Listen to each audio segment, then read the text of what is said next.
प्रदेश में 1 अक्टूबर को होने वाले विधानसभा चुनावों के मद्देनजर राजनीतिक सरगर्मियां तेज। दिल्ली में भाजपा व कांग्रेस कोर कमेटी की बैठक में उम्मीदवारों के नामों पर चर्चा जारी। मुख्यमंत्री नायब सिंह सैनी ने समालखा में निकाले गए रोड शो में की शिरकत। कहा, आगामी विधानसभा चुनाव में भाजपा प्रचंड बहुमत से बनाएगी सरकार।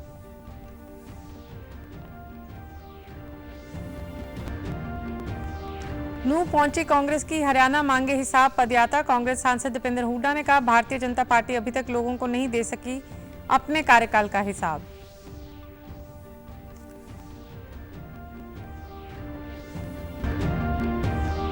और राष्ट्रीय खेल दिवस के अवसर पर प्रधानमंत्री नरेंद्र मोदी व केंद्रीय खेल मंत्री ने खिलाड़ियों को दी शुभकामनाएं। सभी नागरिकों को हर रोज 1 घंटा खेल को समर्पित करने का किया आह्वान।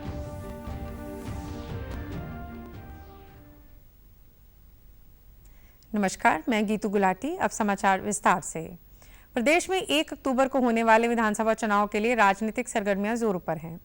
90 विधानसभा वाले इन चुनाव के लिए नामांकन प्रक्रिया 5 सितंबर से शुरू होगी। बीजेपी, कांग्रेस सहित सभी राजनीतिक पार्टियों की ओर से चुनावी तैयारियां तेज हो गई हैं। भाजपा प्रदेश कोर कमेटी की आज नई दिल्ली में बैठक हो रही है और कांग्रेस की ओर से भी चुनाव को लेकर मंथन जारी है। भाजपा की बैठक में प्रधानमंत्री नरेंद्र मोदी आज शाम करीब 8 बजे शामिल होंगे। हरियाणा विधानसभा चुनाव के मद्देनजर सभी पार्टियों द्वारा शीघ्र अपने अपने प्रत्याशियों की घोषणा की संभावना है। आज या कल भारतीय जनता पार्टी के प्रत्याशियों की सूची आने की उम्मीद है। सूत्रों से पर्याप्त जानकारी के अनुसार केंद्रीय मंत्री मनोहर लाल विधानसभा चुनाव नहीं लड़ेंगे। भाजपा के 2 से 3 सांसदों के विधानसभा चुनाव लड़ने की चर्चाएं जोरों पर हैं। उधर कांग्रेस प्रभारी दीपक बाबरिया ने कहा कि हरियाणा में से कांग्रेस के कोई भी सांसद विधानसभा चुनाव नहीं लड़ सकेंगे। हालांकि पार्टी सांसद शैलजा कुमारी विधानसभा चुनाव लड़ने की इच्छा पहले ही जता चुकी है। इसके अतिरिक्त विधानसभा चुनाव की तारीखों में फिलहाल बदलाव की कोई संभावना नजर नहीं आ रही। मतदान 1 अक्टूबर को और मतगणना 4 अक्टूबर को होगी। देखना दिलचस्प होगा कि प्रदेश की जनता इस बार किस पार्टी को जिताकर विधानसभा भेजती है। मुख्यमंत्री नायब सिंह सैनी ने पानीपत के समालखा में कल जन आशीर्वाद यात्रा के तहत रोड शो में शिरकत की। इस दौरान उनके साथ भाजपा के प्रदेश अध्यक्ष मोहन लाल बुड़ौली भी मौजूद रहे। रोड शो के दौरान यात्रा का जगह जगह पार्टी कार्यकर्ताओं ने जोरदार स्वागत किया। मुख्यमंत्री ने लोगों का अभिवादन स्वीकार करते हुए कहा कि रोड शो में उमड़ा जनसैलाब भाजपा की डबल इंजन की सरकार में लोगों के विश्वास और आकांक्षाओं का प्रतीक है। यहाँ की जनता विकसित हरियाणा बनाने के हमारी सरकार के मिशन के साथ जुड़कर एक बार फिर से हरियाणा में बीजेपी सरकार को बनाकर विकास को आगे बढ़ाएगी। टिकट बंटवारे पर उन्होंने कहा कि ये फैसला पार्टी का शीर्ष नेतृत्व तय करेगा। इस दौरान उन्होंने कांग्रेस पर हमला बोलते हुए हरियाणा प्रभारी दीपक बाबरिया के एक बयान पर कहा कि उन्हें हरियाणा कांग्रेस का इतिहास नहीं पता।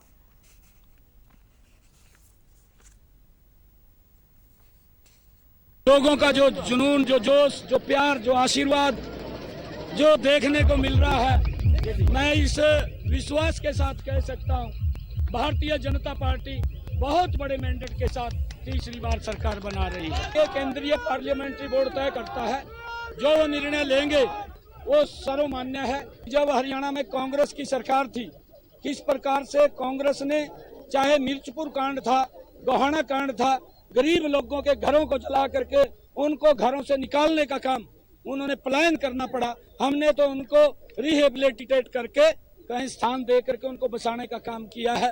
परंतु बाबरिया को यहाँ की, हमारे हरियाणा की संस्कृति के बारे में शायद नहीं मालूम है।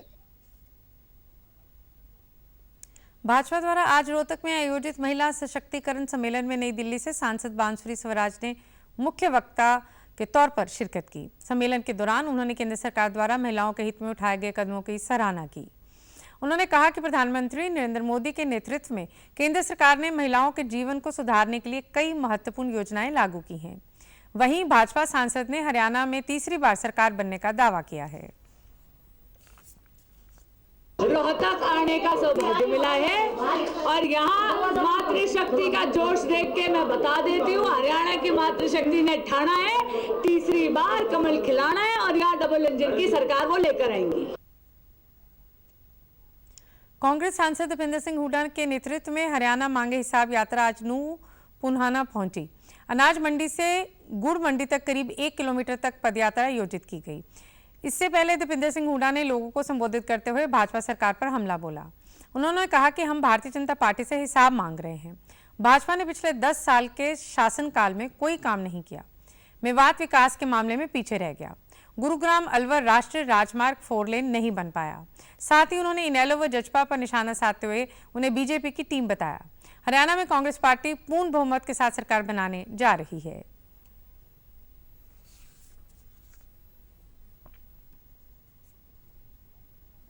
इलियास जी के नेतृत्व में एक रिकॉर्ड तोड़ी जो कार्यक्रम हुआ आज, ये आने वाले समय में संकेत ही दिखाता है कि पुराना की सीट कांग्रेस की झोली में जा चुकी है। हरियाणा प्रदेश की जनता ये समझ चुकी है कि जेजेपी और आईएनएलडी दोनों वोट काटू पार्टी की हैसियत में आ चुकी है, क्योंकि इनकी भूमिका हमेशा से भाजपा के इशारे पर अपनी राजनीति करने की रही। पिछले 10 वर्ष हर मौके पे, हर मोड़ पे भाजपा के साथ ही खड़े दिखाई दिए। यहां तक कि छोटी छोटी बात भी, जैसे भाजपा ने कहा कि चुनाव की तारीख बदली जाए, तो आईएनएलडी पता नहीं भाजपा कहने से या बिना कहे भी, क्योंकि बिना कहे भी वो चिट्ठी लिख देंगे, ऐसा कोई उनकी कार्यशैली रही है। तो जनता ने उनको पहचान लिया है कि भाजपा की बी और सी टीम है, वोट काटू की भूमिका की इनको जिम्मेदारी भाजपा की तरफ से दी गई है और जनता ने इनकी जो है इसीलिए इन पार्टियों को नकारने का काम किया।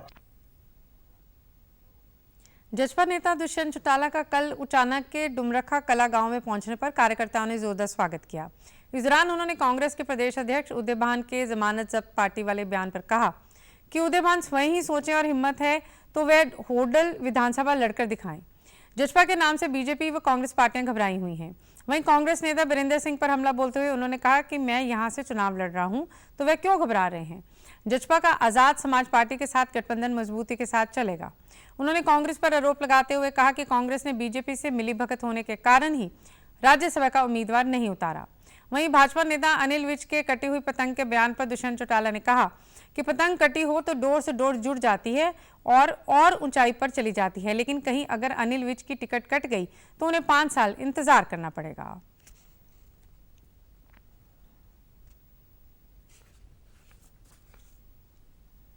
आज कांग्रेस के मुंह पे जेजेपी निकलना, बीजेपी के मुंह से जेजेपी निकलना, ये घबराहट उन पार्टियों की है। माहौल बनना शुरू हो चुका। पिछली बार भी 15 दिन में प्रदेश में माहौल बना था और हम 10 सीटें जीते। कांग्रेस के मन में घबराहट सिर्फ जननायक जनता पार्टी की है।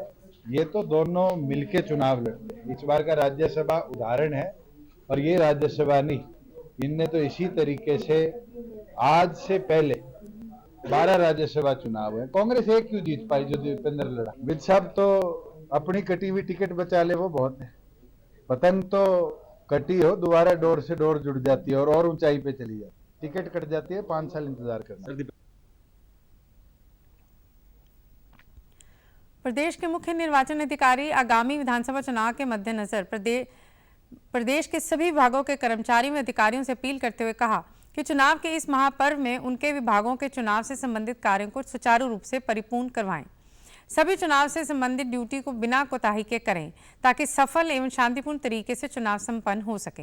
उन्होंने कहा कि विभाग ये सुनिश्चित करे कि चुनाव प्रबंधन से जुड़ा हुआ हर कार्य समुचित रूप से किया गया है और पोलिंग स्टेशनों पर सभी व्यवस्थाओं का समुचित प्रबंधन हो।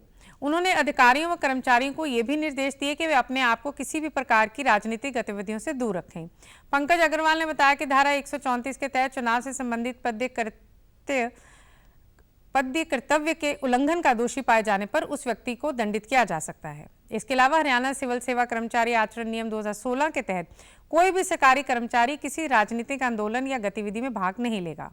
नियमों का उल्लंघन करने वाले संबंधित कर्मचारी के खिलाफ नियम अनुसार कार्रवाई होगी। मुख्य निर्वाचन अधिकारी ने सभी रिटर्निंग अधिकारियों को ये भी निर्देश दिए कि वे व्यक्तिगत रूप से पोलिंग स्टेशनों का निरीक्षण करें और वहां पर सभी मूलभूत सुविधाएं सुनिश्चित करें। कैथल में भाजपा को बड़ा झटका लगा है। नगर परिषद के वार्ड 3 से भाजपा समर्पित पार्षद सोनिया रानी अपने साथियों के साथ कल कांग्रेस में शामिल हुई। कांग्रेस नेता रणदीप सिंह सुरजेवाला ने सोनिया सहित सभी लोगों का कांग्रेस पार्टी में आने पर स्वागत करते हुए कहा कि उन्हें पूरा मान सम्मान देने का वादा किया। उन्होंने कहा कि किसान, मजदूर, व्यापारी, गरीब के हकों व इलाके की मजबूती के लिए सभी साथियों के साथ मिलकर भाजपा सरकार की तानाशाही नीतियों के खिलाफ लड़ेंगे व जनता की लड़ाई को जीतेंगे। सुरजेवाला ने कहा कि 2024 का चुनाव सत्ता परिवर्तन नहीं बल्कि व्यवस्था परिवर्तन का चुनाव है। आम नागरिक की रोजी रोटी का चुनाव है। बेरोजगारी पर काबू पाने का चुनाव है। गृहिणियों पर पड़ रही महंगाई की मार से छुटकारा पाने का चुनाव है। देश का युवा दर दर की ठोकरें खाने को मजबूर है। हरियाणा के लाखों युवा कच्ची नौकरी के लिए दर दर की ठोकरें खा रहे हैं।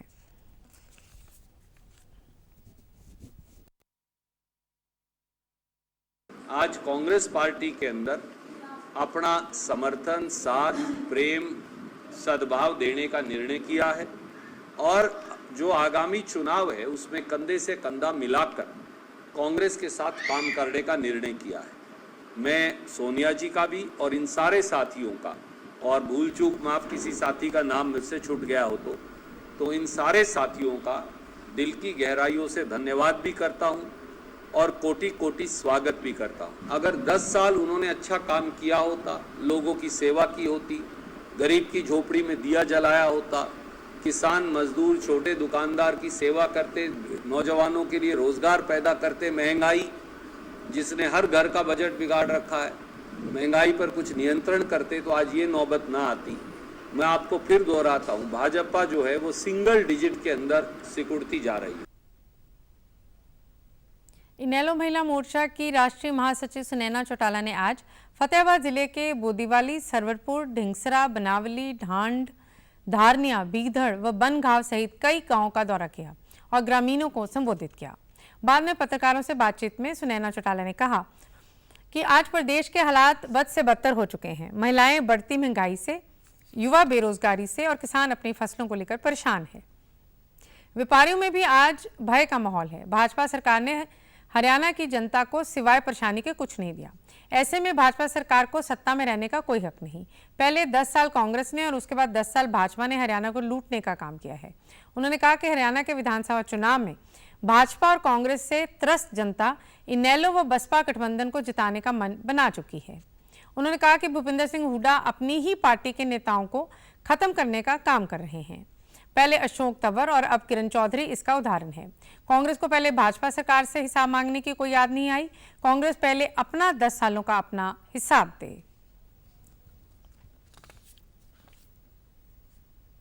10 साल कांग्रेस का राज देख लिया, 10 साल भारतीय जनता पार्टी का देख लिया। उससे पहले 5 साल आदरणीय ओम प्रकाश जी चौटाला के राज से अगर तुलना करेंगे तो दूध का दूध और पानी का पानी हो जाएगा। इसलिए इंडियन नेशनल लोकदल ही हरियाणा प्रदेश में पूर्ण रूप से विकास करा है। इंडियन नेशनल लोकदल और बीएसपी दो एक ऐसी पार्टियां हैं। इंडियन नेशनल लोकदल के लिए तो कहते हैं किसानों की पार्टी और बीएसपी के लिए कहते हैं कमेरे वर्ग की पार्टी। जब किसान और कमेरा साथ होगा तो आप सोचे मजबूती कितनी होगी। कि ये जो लोग अपने ही परिवार को धोखा देके पीठ में छुरा घोंप के जब लोगों के बीच में आके पहले वायदा खिलाफी की है, आगे अब लोग उन पे कितना भरोसा करेंगे कि नहीं करेंगे ये लोगों पे डिपेंड है। आम आदमी पार्टी के प्रदेश अध्यक्ष डॉक्टर सुशील गुप्ता ने ओपीएस बहाली के मुद्दे पर बीजेपी सरकार को घेरा। उन्होंने कहा कि बीजेपी सरकार प्रदेश के सरकारी कर्मचारियों को यूपीएस लागू के नाम पर एनपीएस से भी बदतर स्कीम दे रही है। सरकारी कर्मचारी पिछले 20 सालों से ओल्ड पेंशन स्कीम लागू करने की मांग कर रहे हैं, लेकिन केंद्र सरकार नई पेंशन नीति के बाद अब एकीकृत पेंशन योजना लेकर आई है। लेकिन प्रदेश के कर्मचारी अब भी पुरानी पेंशन योजना की बहाली की मांग कर रहे हैं। बीजेपी सरकार ओपीएस को लागू क्यों नहीं करती है? आम आदमी पार्टी ओल्ड स्कीम पेंशन का समर्थन करती है और सरकार से मांग करती है कि जल्द से ओपीएस लागू करे।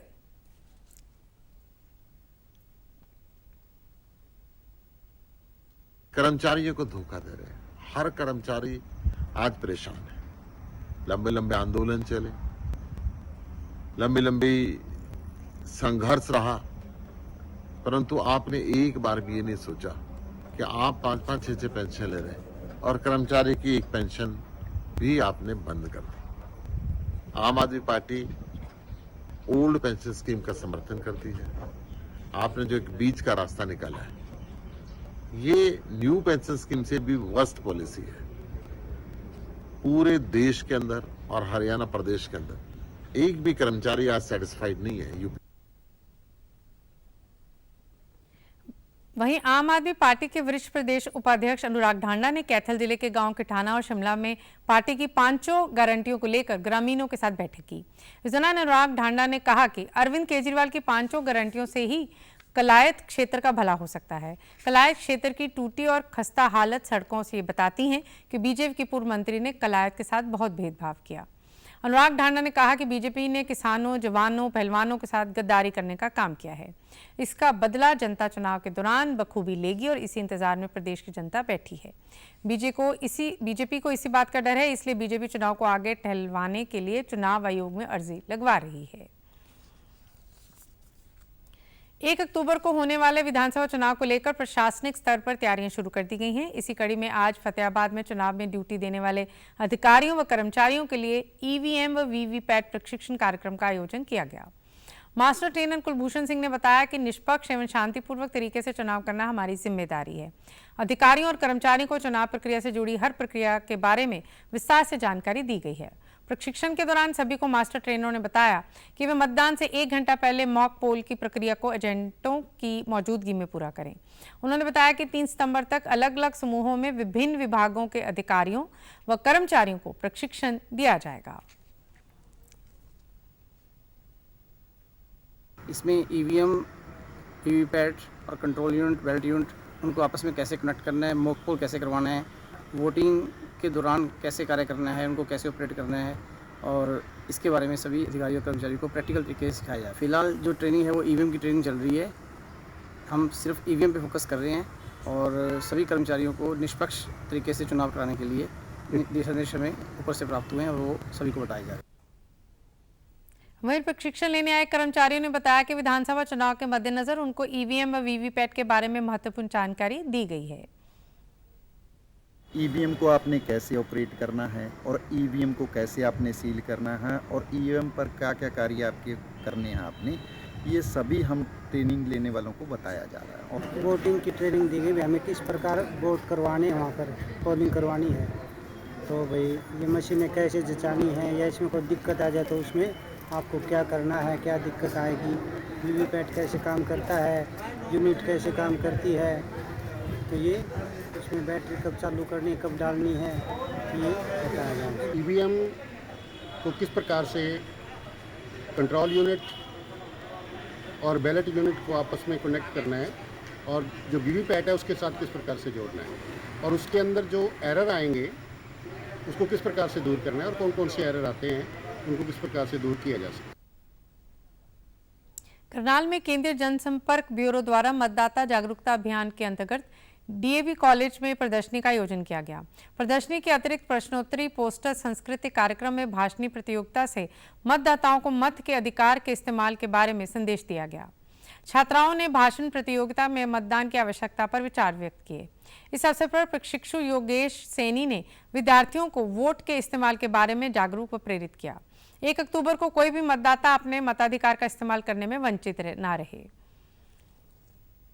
वोटिंग एजुकेशन कितनी इम्पोर्टेंट है और 1 अक्टूबर को वो वोट करें और अपने जितने भी फैमिली मेम्बर्स हैं, दोस्त हैं, उनको बताएं कि वोटिंग कितनी इम्पोर्टेंट है और भारी संख्या में वोट करें। COG लैब के बारे में बताया गया और उनसे आग्रह किया गया कि भारी संख्या में वोट करें 1 अक्टूबर को। 2 सितंबर तक वोट बन रहे हैं, तो फॉर्म 6 अगर आप भरते हैं ये आपको ECI की वेबसाइट मिल जाएगा, नहीं तो CU-haryana.gov.in की वेबसाइट मिल जाएगा। वहाँ पर आप फॉर्म 6 भरें, वहाँ से वो अप्लाई करने के बाद 1 हफ्ते के अंदर आपका नाम वोटर लिस्ट में आ जाएगा। इस अवसर पर पहली बार मतदान करने वाले विद्यार्थियों ने उत्सुकता व्यक्त करते हुए कहा कि मतदान से लोकतंत्र और मजबूत होता है और सभी मतदाताओं को मतदान अवश्य करना चाहिए। वोट नहीं देंगे तो क्या हो जाएगा। एक वोट भी बहुत मैटर करता है, सबके लिए हार और जीत पर डिपेंड करता है। हमें हमेशा अच्छा से चुन के वोट देना चाहिए। ये नहीं है कि हमने देखा, हमें वो सही लगा, किसी ने कह दिया तो वोट कर दिया। नहीं, हमें देखना चाहिए, नेता को अच्छी तरह समझना चाहिए, कुछ एक्सपेक्ट करना चाहिए, तभी हमें वोट देना चाहिए। कि हमें 5 साल में सिर्फ 2 से 3 ऐसे मौके मिलते हैं जिसमें हम सरकार चुन सकते हैं। तो हम ये चुन सकते हैं कि कौन हमें एक पार्लियामेंट में जाकर रिप्रेजेंट करेगा।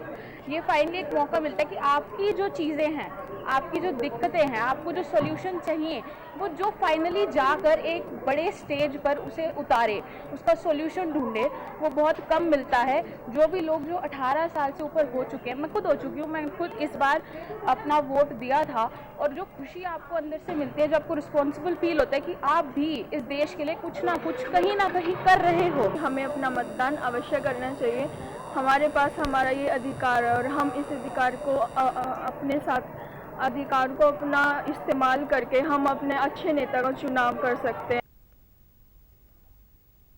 उत्तरी हरियाणा राइस मिलर्स एसोसिएशन ने सरकार से उनकी समस्याओं का शीघ्र से शीघ्र समाधान करने की अपील की है। चंडीगढ़ के प्रेस क्लब में आज एसोसिएशन के प्रतिनिधिमंडल ने एक प्रेस वार्ता के दौरान कहा कि हरियाणा के राइस मिलर्स मौजूदा दौर में बहुत ही मुश्किलों से गुजर रहे हैं। उन्होंने बताया कि पिछले सीजन में खरीद एजेंसियों व एफसीआई ने चावल लगाने के लिए मिलर्स को पर्याप्त जगह उपलब्ध नहीं करवाई और काम अभी भी पेंडिंग है। नए सीजन का धान मंडियों में 15 सितंबर से आना शुरू हो जाएगा, परंतु अभी भी कुछ राइस मिलर्स का पिछले साल का काम पूरा नहीं हुआ। जगह न होने के कारण चावल की डिलीवरी लेट हुई और मिलर्स को आर्थिक नुकसान हुआ। एसोसिएशन का कहना है कि एफसीआई व खरीद एजेंसियों के पास आगामी सीजन में राज्य में चावल के लिए गोदामों में जगह के पुख्ता प्रबंध नहीं है। इस स्थिति में मिलर्स के लिए आगामी सीजन में सीएमआर कार्य करना मुश्किल है। उन्होंने सरकार से उनकी मांगों और दिक्कतों का शीघ्र हल का आग्रह किया है।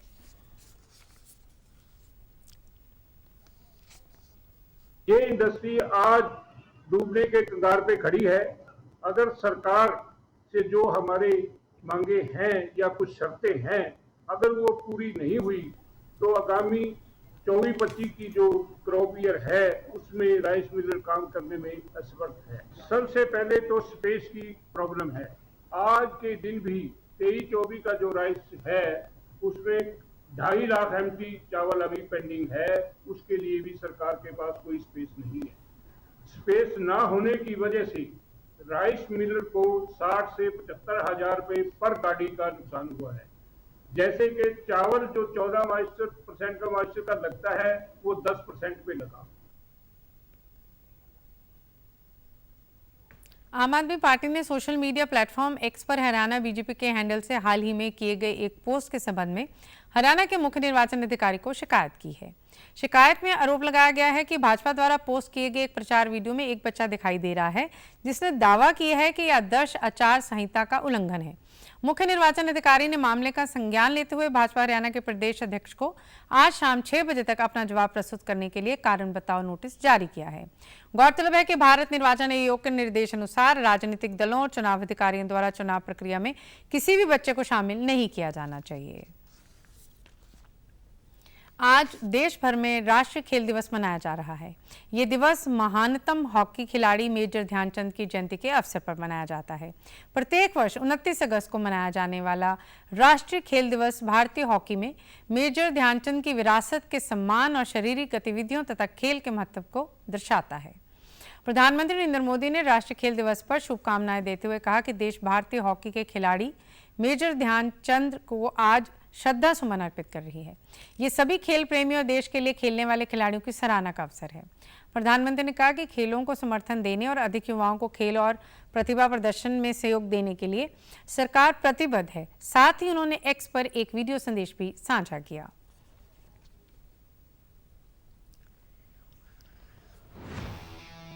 स्पोर्ट खेल हजारों वर्षों से भारत की सभ्यता और संस्कृति का हिस्सा रहा।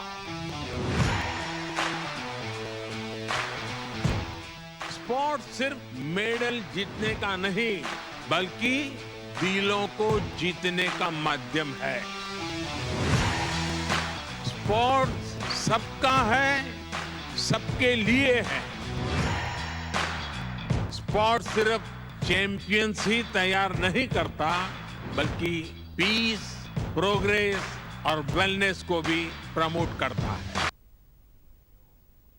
वहीं युवा कार्यक्रम और खेल मंत्री डॉक्टर मनसुख मांडविया ने राष्ट्रीय खेल दिवस के अवसर पर सभी नागरिकों को कम से कम 1 घंटा खेल को समर्पित करने का आह्वान किया है। उन्होंने कहा कि प्रधानमंत्री नरेंद्र मोदी का सपना भारत को एक फिट राष्ट्र बनाने का है। पीएम मोदी का नारा है, खेलेगा इंडिया तो खिलेगा इंडिया। खेल मंत्री ने सभी नागरिकों को आज राष्ट्रव्यापी उत्सव में भागीदारी करने का आग्रह किया। उन्होंने मेजर ध्यानचंद नेशनल स्टेडियम में मेजर ध्यानचंद की प्रतिभा पर पुष्पांजलि अर्पित की।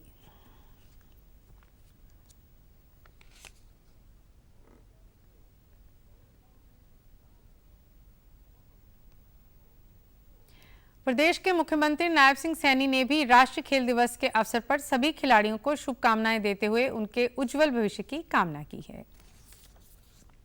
राष्ट्रीय खेल दिवस को लेकर खिलाड़ियों में विशेष उत्साह है। मैक्सिको ओलंपिक में भाग लेने वाली भारतीय टीम का हिस्सा रहे पंचकुला वासी हरपाल सिंह ने बताया कि उन्हें मेजर ध्यानचंद से NIS पटियाला में ट्रेनिंग प्राप्त करने का मौका मिला। मेजर ध्यानचंद ने उन्हें समझाया कि परिस्थितियों कोई भी हो, हमें जिंदगी में कभी भी किसी से डरना नहीं चाहिए। जब भी खेलना है पूरे जोर जोश से व एकाग्रता से खेलना है।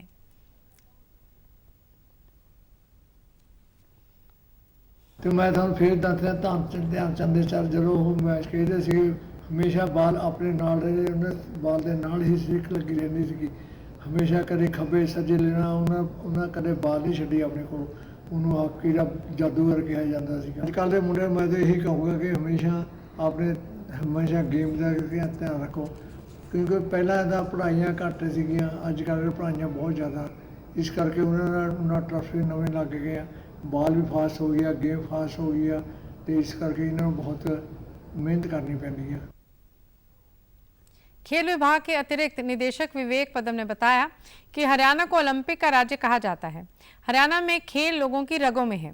राष्ट्रीय खेल दिवस प्रदेश में पूरे उत्साह के साथ एक त्योहार की तरह मनाया जा रहा है। 26 अगस्त से 31 अगस्त तक विभिन्न खेल प्रतियोगिताएं करवाई जा रही हैं। राष्ट्रीय खेल दिवस के लिए पूरा एक सप्ताह एक त्योहार की तरह इसको मनाया जाएगा। 26 तारीख से 31 तारीख तक। 26 तारीख को सीएम कप के फाइनल में हमने 6 गेम्स इसमें डाले थे, जिसमें kabaddi, volleyball, handball, kho kho, football and basketball. Kho kho, kabaddi ये ग्रामीण गेम। इन दोनों गेमों को डालने का हमारा सिर्फ यही पर्पज़ था कि गांव का बच्चा भी आके खेले, ब्लॉक लेवल पर, जिला स्तर पर, राज्य स्तर पर। वहीं युवा खिलाड़ियों ने कहा कि उन्हें मेजर ध्यानचंद के जीवन से बहुत प्रेरणा मिलती है। खेलों में हरियाणा के खिलाड़ियों ने पूरी दुनिया में पहचान बनाई है।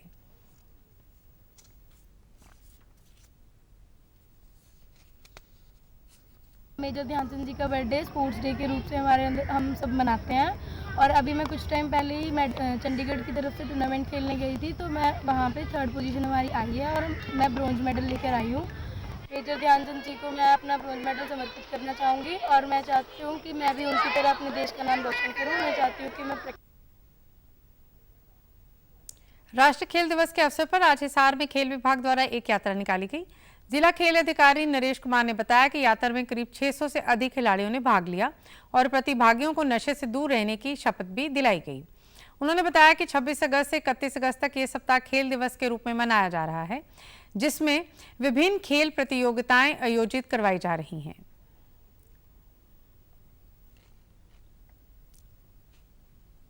राष्ट्रीय खेल दिवस, जो कि हॉकी के जादूगर कहे जाने वाले मेजर ध्यानचंद जी के जन्म दिवस के उपलक्ष्य में एक यात्रा का आयोजन किया गया, जिसमें 600 से 650 बच्चों ने इसमें प्रतिभागिता की तथा उनको नशे से दूर रहने के लिए एंटी ड्रग्स पर एक शपथ भी दिलवाई गई। ये यात्रा महावीर स्टेडियम मेन गेट से शुरुआत होकर के उसके बाद मधुबन पार्क से लक्ष्मीबाई चौक से आईजी चौक, गेट नंबर 4 और ठंडी सड़क होते हुए वापस महावीर स्टेडियम में ही इसका समापन हुआ। इस उपलक्ष्य में मैं यह भी बताना चाहूँगा कि दिनांक 26 से और 31 तक इस पूरे सप्ताह खेल दिवस के ही रूप में मनाया जा रहा है। इसमें विभिन्न खेलों में विभिन्न मैचेस हमने हर ग्राउंड के ऊपर करवाए हैं। वहीं यात्रा में शामिल खिलाड़ियों ने कहा कि आज का दिन हर खिलाड़ी के लिए बहुत महत्वपूर्ण है। हम मेजर ध्यानचंद जैसे महान खिलाड़ी को नमन करते हैं और उनके जीवन से हमें बहुत कुछ सीखने को मिलता है। हर युवा को अपने जीवन में खेल को प्राथमिकता देनी चाहिए और नशे से दूर रहना चाहिए। हर एक बंदा आज से अपनी खेल की जर्नी तो स्टार्ट करे, और जैसे फिजिकली आप फिट रहोगे तो मेंटली भी फिट रहने के आपके चांस बढ़ जाते हैं। आज मेजर ध्यानचंद जी से भी बहुत कुछ सीखने को मिलता है। जैसे वह डिसिप्लिन को बहुत ज़्यादा मायने रखते थे, डिसिप्लिन हो गया, प्रैक्टिस हो गया, और ऐसे करते उन्होंने ओलंपिक तक इंडिया को रिप्रेजेंट किया है। कि आज मेजर ध्यानचंद जी का जन्मदिन है। उन्होंने अपने जीवन में एक परिश्रम करके हमारे देश को इतनी सर्वोत्तम ऊंचाई पर लेके गए हैं कि हम उनकी जो श्रेणी है उनको भुला नहीं सकते। आज हम उनका जन्मदिन मनाते हैं कि सभी खिलाड़ी उनको नमन करते हैं और अपनी देश के लिए जी तोड़ मेहनत करें। भिवानी में आज स्वतंत्रता सेनानी एवं पूर्व मुख्यमंत्री बनारसी दास गुप्ता का स्मृति दिवस मनाया गया। इस अवसर पर बीडी गुप्ता पार्क में उनके समाधि स्थल पर उनके पुत्र एवं भाजपा नेता अजय गुप्ता, कांग्रेस नेता अशोक भुवानीवाला सहित अनेक गणमान्य लोगों ने पुष्पांजलि अर्पित की। इस दौरान वैश्य महाविद्यालय की एनएससी इकाई द्वारा लगाए गए रक्तदान कैंप में सैकड़ों युवाओं ने रक्तदान किया। अजय गुप्ता व अशोक भुवानीवाला ने कहा कि बनारसी दास गुप्ता जो देश की आज़ादी की लड़ाई में हमेशा आगे रहे थे और उन्होंने बुराइयों के प्रति भी हमेशा आवाज़ उठाई। आज़ादी के बाद महिला शिक्षा को लेकर उन्होंने शिक्षण संस्थाएं स्थापित की। वह हरियाणा के मुख्यमंत्री के साथ साथ विधानसभा अध्यक्ष के पद पर भी रहे। बाबूजी का सारा जीवन लोगों के सेवा में ही निकला है और रक्तदान एक ऐसा दान है जिससे बढ़कर कोई सेवा नहीं हो सकती, क्योंकि ये जीवन दान प्रदान करता है। तो हमने सोचा कि बाबूजी को इससे अच्छी श्रद्धांजलि नहीं हो सकती, हम रक्तदान शिविर का आयोजन करें जिससे जरूरतमंदों को रख के उनकी ज़रूरतें पूरी हो सके और उनको जीवन दान हम दे सकें। उन्होंने हमेशा निस्वार्थ भावना से काम किया। उन्होंने जो भी कार्य किया कभी ये नहीं सोचा कि इसका फल क्या मिलेगा, या जैसे आज़ादी की लड़ाई लड़ी तो उसमें उनको ये नहीं था कि हमारे जीते जी कभी ये देश आज़ाद भी हो जाएगा। बनारसी दास जी बहुआयामी व्यक्तित्व के धनी थे। उन्होंने विभिन्न क्षेत्रों में काम किया, फ्रीडम मूवमेंट में काम किया, एजुकेशन के क्षेत्र में बहुत बड़ा काम किया, महिला शिक्षा के लिए एक बहुत बड़ा उनका एक ड्रीम है। समाचारों में आज इतना ही। नमस्कार।